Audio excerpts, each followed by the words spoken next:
한 달 전쯤에 혼자 점심을 먹으러 쌍문역 근처에 있는 김밥 천국에 갔었습니다. 뭐 친구가 없어서 밥을 혼자 먹은 건 아니고요. 아, 네. 일이 있어서 외부에 잠깐 나갔다가 사무실에 돌아오기 전에 이제 혼자 점심을 먹는데 김밥 천국에 들어가서 메뉴를 주문을 하고 자리에 앉으니까 한 부부가 들어오더라고요. 부부가 들어와서 메뉴를 주문하고 자리에 앉는 그 순간부터 1분이 지나고 3분이 지나고 이 두 부부는 서로를 바라보는 게 아니라 휴대폰을 꺼내서 휴대폰만 보고 있더라고요. 그리고 음식이 나오고 식사를 하고 식사를 마치는 그 순간까지 부부는 아무런 말도 하지 않고 휴대폰만 보는 모습을 보았습니다. 물론 그 부부는 정말 중요한 일을 처리하고 있었던 걸 수도 있습니다. 점심시간이었고 각자 근무를 하다가 잠깐이라도 얼굴을 보려고 모인 걸 수도 있죠. 그래서 정말 해야 할 일들이 있어서 일을 한 걸 수도 있겠지만 저는 그 모습을 보고서 사무실로 돌아가는 길 동안 너무나도 많은 생각이 들더라고요. 우리가 하나님을 제외하고 가장 사랑해야 하는 사람이 배우자일 겁니다. 그거는 저의 의견이 아니라 성경이 말하는 사실이죠.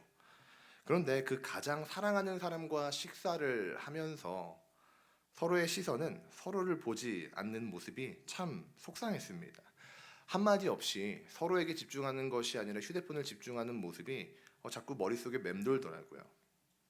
사실 제가 그 부부를 목격하고 사무실로 돌아오면서 그 수많은 생각이 들었던 이유는 제 모습을 보는 것 같았기 때문입니다. 하나님 앞에서 저를 보는 것 같았거든요.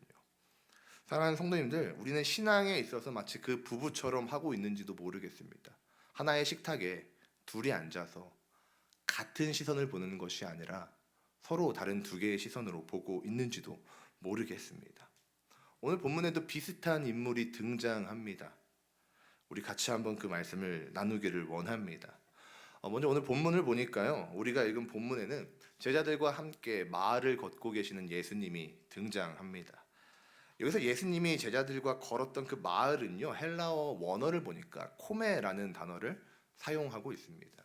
이 코메라는 단어는 어떤 단어냐면요, 성벽이 존재하지 않는 작은 촌락을 말합니다. 그러니까 예수님이 이 땅에 오셔서 우리가 잘 알고 있는 것처럼 하나님의 말씀을 선포하셨고요, 귀신을 쫓아내셨고요, 병자들을 치유하셨고 그 복음을 전하셨는데 그 사역을 도시나 어느 한 곳에서만 하신 것이 아니라 성벽이 없는 그 작은 마을까지 돌아다니면서 하나님의 말씀에 순종하셨던 것이죠. 우리는 그것을 알 수가 있는 겁니다. 그래서 그 작은 코메, 그 마을에서 제자들과 길을 걷고 있는데 한 여인이 예수님께 찾아와서 자신의 집으로 초청합니다. 마르다였죠. 마르다는요, 예수님을 초청했고 예수님은 그녀의 초청에 응하셔서 마르다의 집으로 들어가십니다. 예수님이요, 그 집에 들어가자마자 제일 먼저 하신 일은요, 말씀 선포입니다. 우리가 그것을 어디서 발견할 수 있냐면요, 본문 39절입니다. 우리 같이 한번 읽어보겠습니다. 그에게 마리아라 하는 동생이 있어 주의 발치에 앉아. 아멘. 본문을 보면 알 수 있듯이 마리아는요, 예수님의 발치에 앉아서 예수님의 말씀을 듣고 있었습니다. 이 말은 다시 말하면 예수님은요, 초청되어 들어간 그곳에서도 말씀을 전하고 계시는 것을 의미하는 것이죠.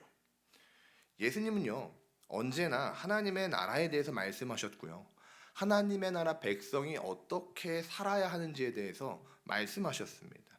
그러니까 아마 이 마르다의 집에서 하신 말씀도 크게 다르지 않았을 겁니다. 예수님은 그 말씀을 전하기 위해 오셨고 구원하기 위해 오셨거든요. 그러니까 사실 이 마르다의 집에 들어간 궁극적인 목적도 무엇이냐면 이 말씀입니다. 그 집에 무언가 대접을 받기 위해서 들어가시는 것이 아니라 사실은 이 말씀을 전하기 위해서 들어가신 거죠. 그런데 이 말씀을 선포하시는 예수님을 바라보는 두 개의 시선이 존재합니다. 우리가 그것을 같이 볼 건데요. 먼저 마리아의 모습을 좀 살펴보려고 합니다. 39절을 보니까요, 마리아는요, 예수님의 발치에 앉아서 말씀을 듣고 있었다고 성경은 증거합니다. 어떤 모습이냐면요, 대략 이런 모습입니다. 앉아있는 사람이 마리아고요, 째려보고 있는 사람이 마르다입니다. 그리고 저분이 예수님이시죠. 근데 우리가 여기서 이 발치에 앉았다라는 이 표현을요 주목할 필요가 있습니다. 왜냐하면요 이 발치에 앉아 있는 이 모습은요 어떤 모습이냐면 유대 사회에서 이 랍비의 말을 듣고 있는 제자의 자세가 바로 저 자세입니다. 성경 시대는요 오늘날처럼 이 고정적인 강의실이나 교실이 없었습니다. 그러다 보니까 어디서 수업을 했냐면 랍비의 집이나 유대 성전 뜰이나 사실 랍비가 있는 그 어디든지 강의실이 되었던 겁니다. 근데 이 랍비들이 어떻게 말씀을 전했냐면요. 어떻게 율법을 가르쳤냐면 높은 의자에 앉아서 말씀을 가르쳤습니다. 그러면 그 랍비의 제자들은 어떻게 그 율법을 수학했냐면 지금 마리아처럼 바닥에 앉아서 그 랍비의 발치를 뺑 둘러 앉아서 율법을 수학했었습니다. 그러니까 이게 무엇을 의미하는 거냐면요. 마리아는 지금 랍비의 제자가 랍비의 말을 듣고 있는 것처럼 랍비의 말을 경청하고 있는 것처럼 예수님의 말씀을 듣고 있는 겁니다. 다시 말하면 예수님을 자신의 랍비로 인정하고 있는 거죠. 이 랍비라는 단어가요 히브리어로 보면요 라브라고 하는 그 위대한이라는 이 부사와요 이라고 하는 1인칭 전미사가 붙어서요 합치면 어떤 의미냐면요 나의 위대한 자 이런 의미입니다. 그러니까 이 마리아는 예수님을 나의 위대한 자로 나의 랍비로 고백하고 있는 겁니다. 더 간단하게 표현을 하면요 지금 발치에 앉아서 예수님의 말씀을 듣고 있는 마리아의 태도는 곧 마리아의 신앙이고 마리아의 고백이기 때문에 중요한 것입니다. 마리아는요 예수님의 말씀을 선택했고요 무엇보다 하나님의 말씀 그 자체이신 그리스도를 선택했습니다. 이게 마리아가 예수님을 대하는 태도였죠. 반대로 마르다의 행동을 좀 같이 보기를 원합니다. 본문 40절을 같이 한번 읽도록 하겠습니다. 읽겠습니다. 마르다는 준비하는 일이 많아 마음이 분주한지라 예수께 나아가 이르되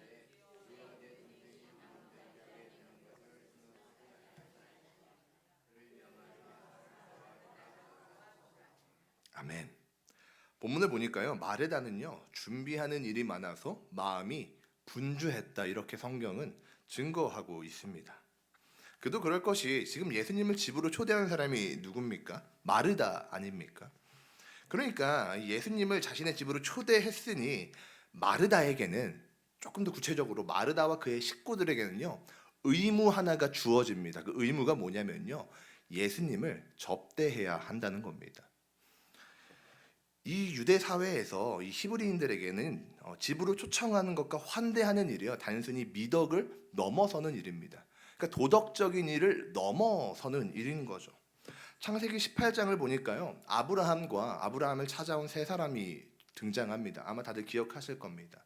그를 보면요 아브라함이 제일 먼저 뭘 하냐면은 그들이 발을 씻을 물을 내오고요 음식을 준비합니다. 대접하는 거죠. 한 장 더 가서요 창세기 19장을 보니까요 소돔에 찾아온 두 명의 천사와 롯이 등장하죠. 롯도 뭘 하냐면요 대접합니다. 집으로 초청하죠. 24장을 보면 창세기 24장을 보면요 엘리에셀 아브라함의 종 엘리에셀이 리브가를 찾아 나서는데요 리브가가 그 엘리에셀을 보자마자 무엇을 하냐면 낙타가 마실 물을 준비합니다. 낙타가 한번 물을 마실 때 80리터에서 100리터 정도를 마신다고 합니다. 그러니까 이 여자 혼자서 여러 낙타가 마실 물을 준비하죠. 대접하는 겁니다. 사무엘상 25장을 보면요 자신의 남편을 죽이기 위해 찾아온 다윗을 아비가일이 어떻게 하냐면요 대접합니다. 그러니까 이 집으로 초청하는 것과 대접하는 것은요 이 유대인들에게 덕목을 넘어서서 신앙의 표현입니다. 그러니까 굉장히 중요한 거거든요. 그럼 마르다가 지금 예수님을 초청했다는 거는요 이 대접을 해야 할 의무가 발생하는 겁니다. 그럼 마르다는 어떻게 예수님을 대접해야 할까요? 첫 번째는요 이 유대 사회에서 일반적으로 손님을 집으로 초청하면요 먼저 손님의 발을 씻겨 줍니다. 아무래도 이 성경 시대는요 사람들이 샌들을 신고 다녔거든요. 물론 오늘날의 샌들과는 조금 다르지만 이 뜨거운 바닥이기 때문에 이 바닥에 닿을 만한 가죽천과 발목을 이을 만한 이 가죽끈으로 샌들을 만들어서 신고 다녔는데 이 샌들에 맨발에 샌들을 신고 다니는 데다가 유대 지형이 흙이 워낙 많으니까 발이 여간 더럽지 않았겠습니까? 그러니까 이 발을 씻을 물을 내오는 것이 가장 첫 번째로 해야 할 환대였습니다. 그래서 이 유대인들은요, 귀한 손님이 집에 오면 종들을 통해서 이 손님들의 발을 씻겨주거나 집에 종이 없을 경우에는 주인이 직접 물을 준비해서 내어줍니다. 그러면 손님은 스스로 발을 씻었었죠. 그러니까 이게 유대 사회에서 손님을 대접하는 첫 번째 예의였습니다. 그 다음에 두 번째로는요, 마르다하고 그 식구들은요, 예수님의 발을 씻겨 주었다면 그 다음엔 무엇을 해야 하냐면 예수님이 먹을 음식을 준비해야 합니다. 그러니까 이 두 가지는요, 가장 기본 중에 기본입니다. 집으로 초청했을 때 가장 기본적으로 해야 되는 유대인들의 매너인 거죠. 그리고 신앙의 표현인 겁니다. 나그네를 대접하라는 그 하나님에게 순종하는 신앙의 표현인 거죠. 그러니까 지금 마르다하고 그의 식구들은요, 최소 이 두 가지 행동으로 예수님을 대접해야만 하는 의무가 발생한 겁니다. 자, 그런데 지금 예수님은 혼자가 아닙니다. 최소 12명과 같이 있습니다. 저 최소라고 말씀드리는 이유는 이 12사도를 제외하고 성경을 보니까 예수님의 다른 제자들도 있었고요. 수많은 사람들이 예수님을 따랐기 때문에 최소라는 표현을 한 건데, 어쨌든 지금 예수님은요, 혼자 마르다의 집에 들어가는 것이 아니라 높은 확률로 제자들과 12사도들과 같이 들어갔을 거란 말입니다. 그러면 마르다는 자신의 가족들을 제외하고 최소 13명이 발을 씻을 만한 물을 준비해야 되고요, 최소 장정 13명이 먹을 만한 음식을 준비해야 하는 겁니다. 집사님들과 권사님들께서 잘 아시겠지만 음식 준비하는 게 어떻게 쉽습니까? 13명입니다. 13명. 남자 성인 13명을 먹여야 하는 일이 어찌 쉽겠습니까? 그러니까 분주한 겁니다. 그런데 여기서 성경이 표현하는 이 마르다, 분주하다라는 단어가요, 굉장히 중요한 단어입니다.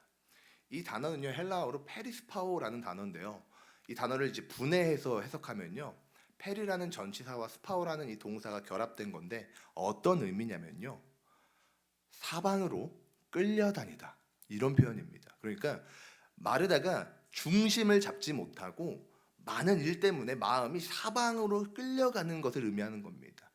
중심을 놓친 채 사방으로 끌려다니는 것. 그 단어가 바로 분주하다라는 단어인 거죠. 사랑하는 성도님들, 성도님들도 잘 아시겠지만 사람이 정신없이 바쁘면 어떻게 됩니까? 예민해지지 않습니까? 마음의 여유가 있을 때는요, 충분히 이해가 되던 것들도 이 분주하고 바쁘면요, 이해가 되지 않습니다. 굉장히 사람이 날카로워지죠. 마르다도 동일했습니다. 자신은 몹시 분주한데 중심도 못 잡고 많은 일에 이리저리 끌려다니고 있는데 동생 마리아는 어떻습니까? 예수님이랑 놀고 있는 거예요. 예수님께서 착 달라붙어서 예수님과 교제하고 있는 거죠. 예수님, 내가 지금 모셔왔는데 나는 일을 하고 있고 마리아는 예수님과 놀고 있는 겁니다. 그러니까 이 마르다는요, 예수님께 와서 따지기 시작합니다. 본문 40절인데요. 개역개정은요, 예수님께 청원을 하고 있는 것처럼 보이지만 원어의 의미를 보면요, 어떤 의미냐면요, 이런 의미입니다. 주여, 당신은 내 동생이 나 혼자 일하게 하는 것이 신경 쓰이지 않으십니까? 그녀에게 말해서 나를 돕도록 해주세요. 그러니까 이 원어를 보면요, 마르다는 예수님께 부탁을 하고 있는 것이 아니라 강한 부정어를 사용하고 있거든요. 그러니까 예수님께 지금 따지고 있는 겁니다. 예수님, 좀 뭐 하고 계시는 겁니까? 저 지금 일하는 거 안 보이세요?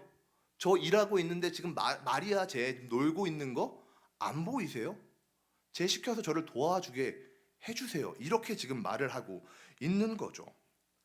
그러니까 이 마르다는요, 이 중심을 놓치고 사방으로 끌려다니다 보니까 예수님을 책망하는 데까지 이르는 거죠. 자신은 지금 예수님을 위해서 열심히 섬기고 있고 혼자 고생을 하고 있는데 마리아는 돕기는커녕 예수님과 놀고 있고 예수님도 그를 보고 계시면서 아무 말도 하지 않으시는 것은 잘못됐다고 이야기하는 겁니다. 그러니까 놀고 있는 마리아도 잘못됐고 마리아를 가만히 보고 있는 예수님도 잘못됐다는 거죠. 그러니 마리아를 시켜서 자기를 도와주게 하라고 이야기하고 있는 겁니다. 항변하고 있는 거죠. 예수님을 책망하고 있는 겁니다. 사랑하는 성도님들, 중심을 잡지 못한 이 분주함은요, 중심을 놓쳐버린 분주함은요, 이렇게 교만해지는 겁니다. 어리석어지죠. 예수님을 책망하는 데까지 이르게 되는 겁니다. 그러면 예수님은 그런 마르다를 보고 어떻게 반응하실까요? 41절이거든요. 같이 한번 읽어보겠습니다. 주께서 대답하여 이르시되.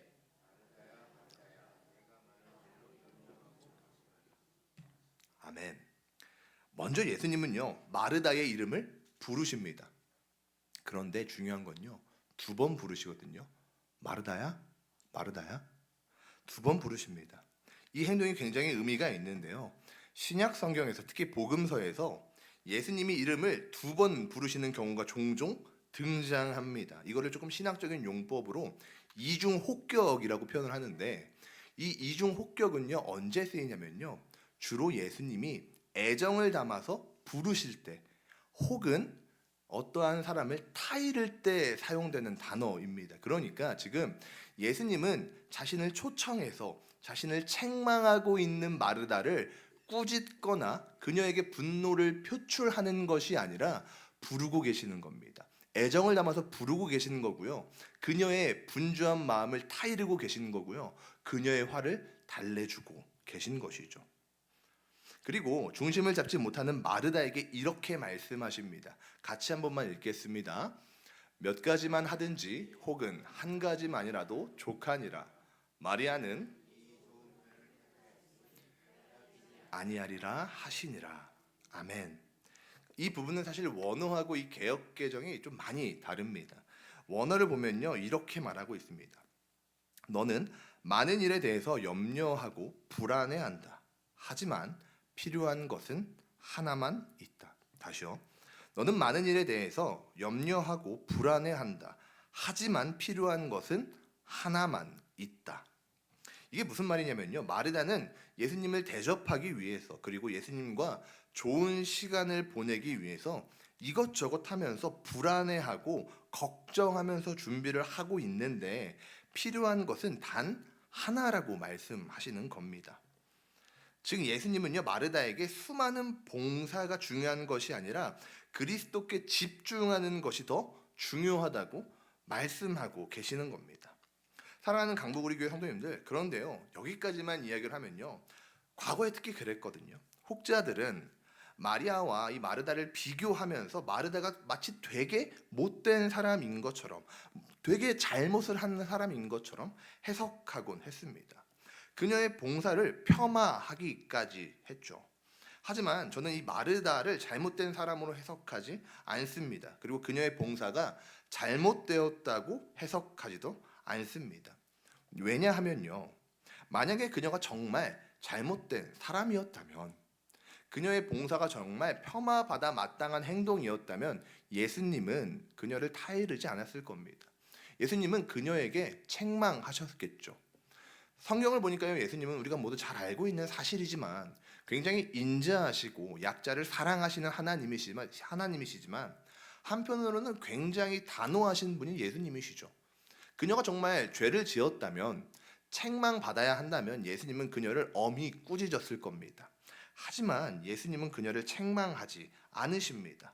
그녀를 꾸짖지 않으셨어요. 왜냐하면요, 하나님의 입장에서 이 마르다는요, 잘못된 사람이 아니라 그저 중심을 놓친 안타까운 하나님의 딸에 불과하기 때문입니다. 사랑하는 성도님들, 우리 한번 잘 떠올려 봅시다. 제가 앞서도 말씀드렸지만 예수님을 처음 집으로 초대한 사람은 누구입니까? 마리아입니까? 마르다입니까? 마르다입니다. 직접 예수님께 찾아가서 예수님을 집으로 데리고 온 사람이 마르다였습니다. 그러면 마르다가 왜 예수님을 불러왔겠습니까? 불러다 놓고 책망하려고 불러왔겠습니까? 불러다 놓고 예수님 꾸짖으려고 불렀겠습니까? 아닙니다. 마르다도요, 마리아처럼 예수님을 사랑했기 때문에 예수님을 집으로 초청한 거고요, 예수님의 말씀을 듣고 예수님과 좋은 교제를 하려고 부른 거죠. 초청한 겁니다. 어디 그뿐입니까? 지금 마르다가 왜 그토록 많은 봉사를 혼자 하고 있습니까? 예수님을 힘들게 하기 위해서입니까? 아니요. 예수님을 대접하고 싶고 예수님을 초청했으니까 잘 섬기고 싶고 그분과 좋은 교제를 나누기 원해서 지금 많은 봉사를 하고 있는 겁니다. 예수님이랑 친밀해지고 싶기 때문에 자신의 물질을 사용하는 거고요. 시간을 사용하는 거고요. 모든 노력을 써서 준비하고 있는 거죠. 예수님도 마르다가 왜 그토록 분주한지, 왜 많은 봉사를 하려고 하는지, 왜 지금 그녀가 말씀에 집중하지 못하고 중심을 잡지 못하고 왔다 갔다 하는지 아시기 때문에 그녀를 책망하기보다 타이르고 계신 것이죠. 사랑하는 성도님들, 거듭 말씀드리지만 마르다도요, 예수 그리스도를 사랑하고요, 그리스도와 교제하기 위해서 많은 노력을 하고 있는 겁니다. 그런데 문제가 어디서 발생하는지 아십니까? 수많은 봉사가 문제가 아닙니다. 문제가 어디서 발생하냐면요, 중심을 놓치는 데서 발생하고 있는 겁니다. 제가 앞서서 분주하다라는 단어의 의미를 말씀드렸습니다. 분주하다는요, 단순히 바쁜 것이 아닙니다. 단순히 일이 많고 할 일이 쌓여 있고 그것을 의미하지 않습니다. 바쁠 수 있죠. 할 일이 많을 수도 있습니다. 그게 잘못된 것이 아닙니다. 근데 마르다의 분주함은요, 뭘 의미하는 거냐면요, 중심을 놓치는 것을 의미합니다. 중심이신 예수 그리스도를 놓친 채 수많은 일들을 함으로써 예수님과 교제하려고 하는 것이 문제가 되는 것이죠. 우리가 흔히 오해합니다. 이 마르다가 단순히 많은 봉사를 했기 때문에 잘못됐다고 오해하죠. 그녀의 문제가 수많은 봉사라고 오해합니다. 그런데 그게 아닙니다. 일이 많은 게 그게 정말 문제라면은 오늘날 현대인들은 모두 잘못된 사람들이 아니겠습니까? 마르다는요, 많은 일이 문제가 아니라 중심을 놓쳐버리는 것이 문제였습니다. 중심을 놓치니까 어떤 일이 발생하냐면요, 많은 일에 목숨을 거는 겁니다. 중심을 잡고 많은 일들을 하는 것이 아니라 중심을 놓치니까 많은 일들을 함으로써 하나님께 나아가려고 하는 거고, 많은 일들을 함으로써 나를 높이려고 하는 것이죠. 사랑하는 성도님들, 그러면 오늘 본문에서 우리는 무엇을 깨달아야 하겠습니까? 우리도 제가 식당에서 보았던 그 부부처럼 정작 중요한 것을 앞에 두고 다른 것에 집중하고 있지는 않습니까? 하나의 식탁에 예수님과 마주 앉아서 예수님을 바라보아야 하는데 예수님을 보는 것이 아니라 전혀 다른 곳을 보면서 시선이 빼앗기고 있는 것은 아닙니까? 너무나도 안타까운 일이지만 우리는 너무나도 쉽게 마르다와 같이 변할 때가 있습니다. 나를 구원하신 예수님을 사랑하기에 예수님만이 유일한 구원의 통로시고 진리라는 사실을 믿기 때문에, 그분을 그 무엇보다 사랑하기 때문에 시작했던 우리의 믿음의 행동과 사역들이, 봉사들이 그분과 더 가까워지고 그분과 더 깊게 교제하기 위해서 시작했던 봉사와 사역들이 어느새 중심을 잃고 목적을 잃은 채 나의 열심만 남는 경우가 너무나도 많다는 것이죠. 사랑하는 성도님들, 감히 제가 성도님들께 여쭙고 싶습니다. 왜 찬양대 하십니까? 왜 찬양팀 하시고 이 금요일날 이 늦은 시간에 모여서 찬양팀 하고 계시고, 왜 새가족부 하고 계시고, 왜 주방 봉사하시고, 왜 교회 청소로 섬기시고, 왜 재정부를 하시고, 왜 주일학교 교사를 하십니까? 왜 교회 차량 봉사를 하시고, 왜 방송팀으로 섬기고 계시는 겁니까? 왜 주일마다 안내위원을 서시고 예배위원을 하시는 겁니까?